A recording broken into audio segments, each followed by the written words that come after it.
Anong epekto ng 30-point win ng Warriors sa Spurs sa kanilang posibleng pagharap muli sa playoffs? Para sa usapan na yan, kasama natin si Adrian Dy. Adrian, welcome back to the score. Great to be back. Thanks 30 for joining points us. naman, di ba? 30 points lang naman. Pero hindi ito inasahan natin eh. I mean, lalo na we saw the Spurs, the hottest team right now in the NBA, 13-game winning streak. And the way they've been beating their opponents, sila yung tumatambak. Ano nangyari sa Spurs today? I think masasabi natin about the Warriors is that if it's a big game, they really, try to really pump themselves up for it. We saw them in the 2 games against the Cleveland Cavaliers, against the Bulls recently, who were the last team to beat them in their home court of Oracle Arena.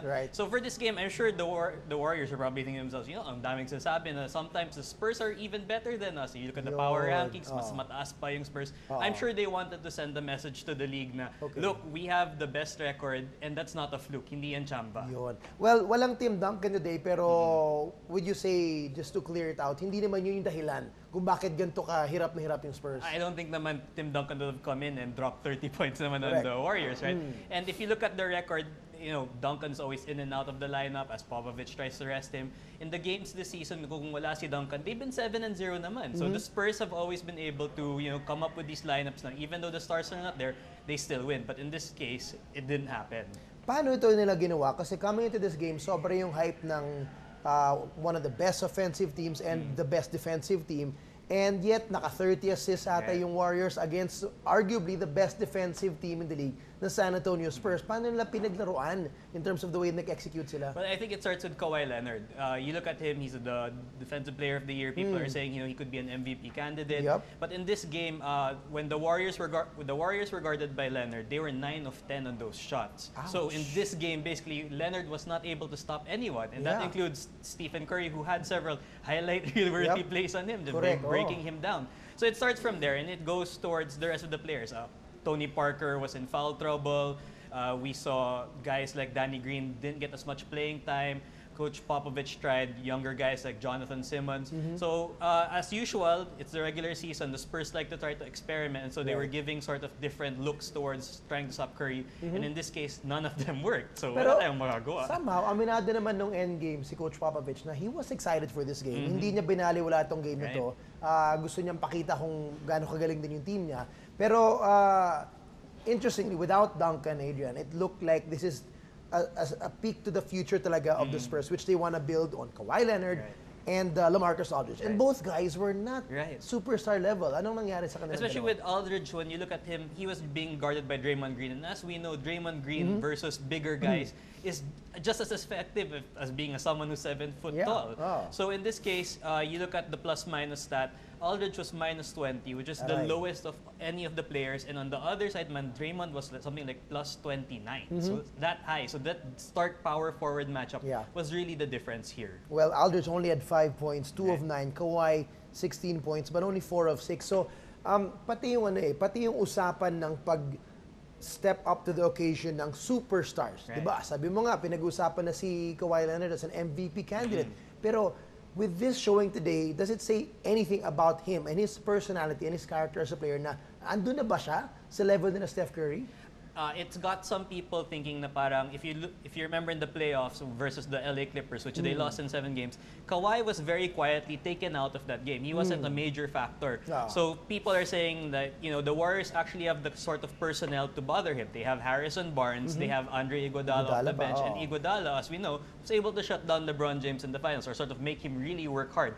So Iguodala has the sort of resume to do that again to someone like Kawhi Leonard, who's younger and less experienced than LeBron James. So sa nagagawa ng Spurs throughout the 13-game winning streak, ano yung kinulang sa kanila today? I mean, Tony Parker had some great games in that stretch. Was he one of the keys also na wala na parang kung yung kabila may Steph Curry na bumubuhat, kung hindi pa handa yung Leonard saka yung Aldridge, then maybe it should have been Tony Parker? And siguro, ito yung situation where you can say na they missed Tim Duncan in the sense that they had so many turnovers, they gave up, I think, 31 turnover points.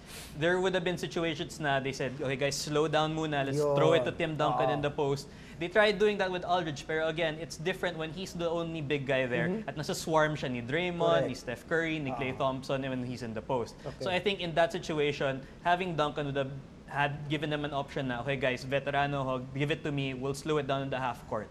So would you say for the Spurs fans not to panic out there like the Cavs management did? This is not, it's just one bad game for the Spurs because they've been playing so well. And if you look at it naman, the Warriors themselves have had really bad games, like most notably against the Detroit Pistons, where they just had the worst outing of the entire season. So these things happen.